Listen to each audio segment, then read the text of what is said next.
What's up, everybody? Welcome back. We're here with some more PGA DFS picks and lineup advice, this time for the Valspar Championship. FanDuel, DraftKings, lineup advice, tips, picks, bets, everything you need for the Valspar Championship. Welcome. I'm Brian Jester, co-founder here at Occupy Fantasy. If you're new here, welcome. What we normally do is we break down the weather in the event itself and how that can help you for your DFS lineups. We take a look at the betting markets to see what sharp sportsbooks are telling us about golfers' odds to win. And then we take a look at ownership. Who's going to be the highest owned golfers of the week? And who are some sub 5% ownership guys that can help you win GPPs? Before we get started, make sure you are subscribed to the channel if you're not already. Due to the algorithm, sometimes, even if you watch these videos constantly, if you're not subscribed, you may not see these golf videos every Wednesday. So just make sure you're subscribed. That's the best way to take care of that. Give us a thumbs up if you like the PGA content. Any questions, comment on the video below, or join our Discord server, occupyfantasy.com/discord, to chat with us throughout the week. Now, the Valspar, the same event that Sam Burns has won in back-to-back years, which is crazy in this day and age. And Sam Burns will be popular once again this week. I don't know if it was because of Sam Burns' back-to-back 17 under performances, but the tournament has decided to try to make this event a little bit tougher this year than it has been in years past.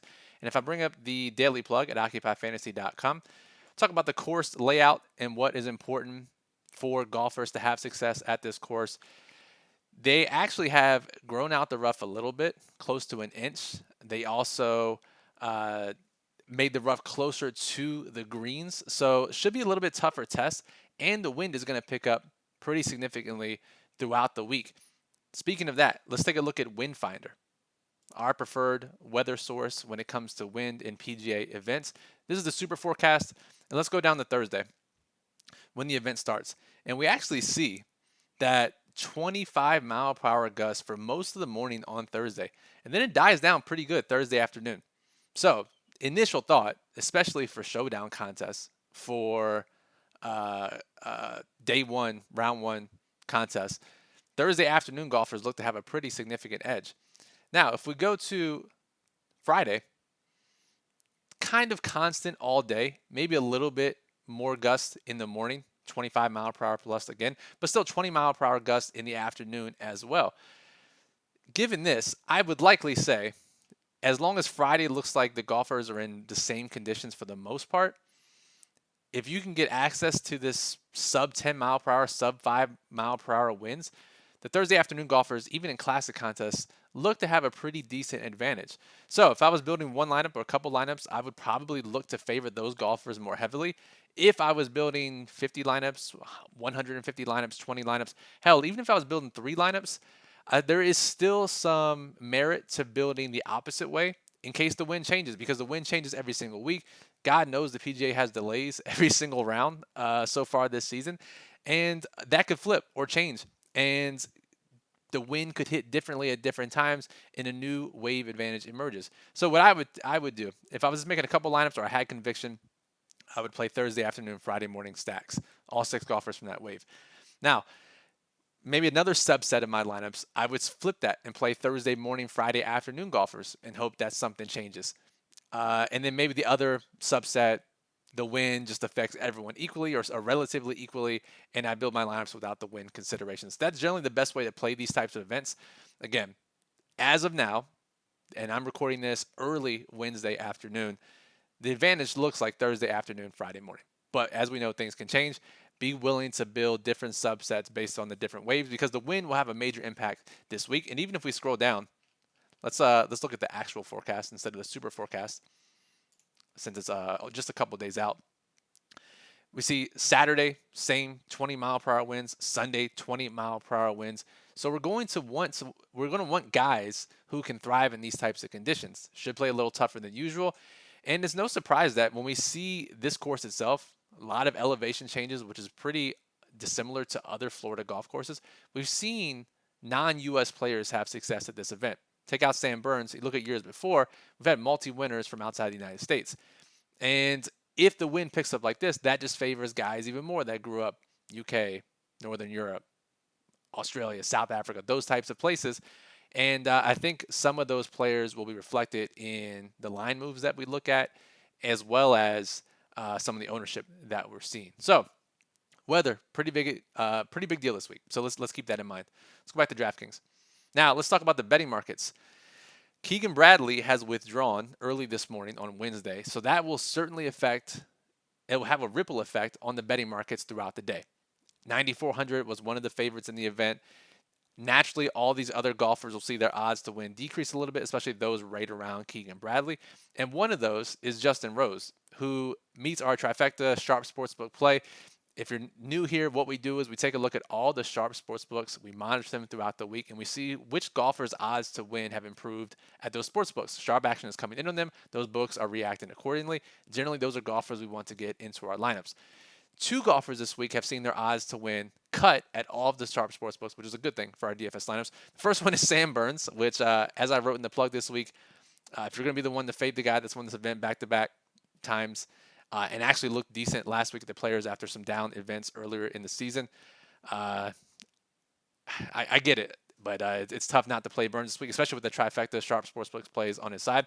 The other is Justin Rose, who's also going to be very popular as well, 20% plus. UK guy, thrives in tougher conditions, as we saw him out at Pebble Beach when he won that in those windy conditions. So similar set of circumstances here for Justin Rose. Just Burns, just Rose so far. However, again, I think we'll see some more later this evening as the betting markets adjust for Bradley, as more and more sharp bets come in on golfers that can thrive in these conditions. So make sure you check back with our Discord later this evening, and I'll post the final Sharp Sportsbook plays around 8 or 9 p.m. Eastern tonight. So make sure you check back for that. Now, finally, let's get out of here and talk about some ownership. Let's go to the Occupy model. OccupyFantasy.com ranks every golfer, FanDuel, and DraftKings with projected ownership. Have it sorted right now by projected ownership. And we see 6 golfers, 20% plus so far. Some guys you would expect, Jordan Spieth, Justin Thomas, Matthew Fitzpatrick. Maybe others you would expect like Justin Rose. But Justin Suh, who's been phenomenal this year, he's a guy that we tried to get on early last year. And as we talk about in these videos, in the plug, and that'll come back around here in just a couple of seconds. We always try to get ahead of guys who have a high long-term ceiling, get ahead of them before the ownership and their salaries catch up. It has caught up to Justin Suh for the most part, 20% projected ownership after some great results in the past few weeks. Adam Hadwin's the other guy, 22% projected ownership. He's actually the #1 rated golfer in our model this week. Hasn't reached trifecta status at the Sharp Sportsbook, so has seen some sharp movement. And in this event, the way the course is set up, your long irons are especially key, 175 yards and out. Lots of shots you'll have to hit from that range. Hadwin is one of the best in the event in that category, which makes sense why he tops our model. And with Keegan Bradley at 9,400 out of the event, I imagine even more ownership will flock to Hadwin at just $200 cheaper. So decent amount of guys here in this 15% plus range. Sam Burns, I say only 18% considering the sharp move and his history at this event. And then a couple other guys. Davis Riley in that Justin Suh bucket of high long-term ceiling. We tried to get ahead of him. It's now caught up a little bit. Let's look at guys who are sub 5% now or sub 6%. These guys can help you win tournaments. You need them every single week. One of these types of golfers in the GPP winning lineup on both sites every single week. Try to identify some here for you. The one that stands out to me, speaking of high long-term ceilings, is Pearson Coody. 3%. Phenomenal amateur career. Won twice on the Korn Ferry Tour. Already has looked great in limited action on the PGA Tour. Look at him at Bay Hill, similar type conditions. Really got ahead of the field in a lot of areas during the middle rounds there. And if we go to DraftKings, Coody, let's take a look here. So yeah, T14 at the Arnold Palmer.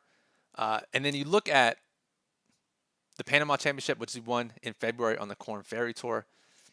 But his profile, at least his DraftKings profile, his game logs, and any type of modeling isn't going to be super high on him because he doesn't have a ton of data points. But we look at his amateur career and we look at a guy that we want to get ahead of and has shown he can compete on the PGA Tour already early on in his career. Not to mention a guy who has explicitly said on record that he thrives in tougher conditions, and a lot of his amateur and Korn Ferry wins have come when it's windy out, which is exactly what this week is. So Pearson Coody, high upside, young guy, 3% projected ownership. Got to get him into your player pool this week. All right, let's go back to the PGA model, and let's look at guys 6% or lower. Another one that I want to call out here is David Lingmerth. Let's pull him up on DraftKings. Has been great the past few weeks. 2 top 10s in his past 3 events. Really sticks out in a lot of areas. And just 5% projected ownership. We see here T6 at the Players, T10 at the Honda Classic. And look, Northern Europe, a guy that has experience playing in tougher conditions. These are guys that we're looking to play this week. So whether it's guys that have had success at this course historically, even though it's going to be a little bit of a different test this week, really, if you're looking for sub 5% guys, look for those guys who have grown up in these areas. South Africa historically has seen a lot of success at this event. Guys like Garrick Higo, Dylan Fratelli, guys like that. Northern Europe, and even some other areas of the world where these guys have grown up playing in the wind can really help you identify some golfers that the field is overlooking because they're just looking at pure metrics or they're just looking at pure betting odds. So lots of different guys fit that bill. And it's really easy. This is a week where it's not an elevated event, right? We don't have a million great golfers to choose from. We have a bunch of guys that the field is going to overlook, not a ton of data on. So these are the events that we generally thrive in. So don't be afraid to play multiple of these sub 5% plays. Don't be afraid to pivot away from the chalk. Really, we have JT, who hasn't looked that great as of late. Spieth, we know what Spieth can do. Burns, obviously great at this event, but prior to last week, hadn't looked that good in all areas of his game. Fitzpatrick, really solid play at 10K. But a lot of these guys, warts you can find. And when we have events like this, we see golfers that the field overlooks really be essential to winning GPPs. So that'll do it for this video. Hopefully gave you enough golfers to keep an eye on and build some lineups around. Things we'll have to monitor. The betting markets throughout the rest of the day with the Keegan Bradley news. Again, check back in our Discord at 9 p.m. Eastern tonight where I'll post the final move update. The weather, very, very key. Monitor the forecast. Very good chance we're not going to know what to do. We have a good idea that Thursday afternoon is the advantage here. It definitely will be in round 1 contest, so keep that in mind. But for classic contests, be open-minded to building to different wave types in your lineups, different subsets. And I think that's it for the most part. So Valspar, I love these types of weeks where we don't have a ton of great golfers in the field. We can really get a major edge here. So hopefully you feel the same way. Occupy model is up and running. Daily plug is up. The Wednesday update with betting market moves and any additional information we posted around 3 p.m. Eastern. So make sure you check back after you watch this video in the daily plug. And our lineup builder is always up and running. Build up to 300 lineups, FanDuel, DraftKings using optimal PGA lineup criteria. So Brian Jester, Occupy Fantasy, thank you for listening. One final request. If you're not subscribed, make sure you are. Obviously, it helps us, but it helps you out as well. So good luck at the Valspar Championship.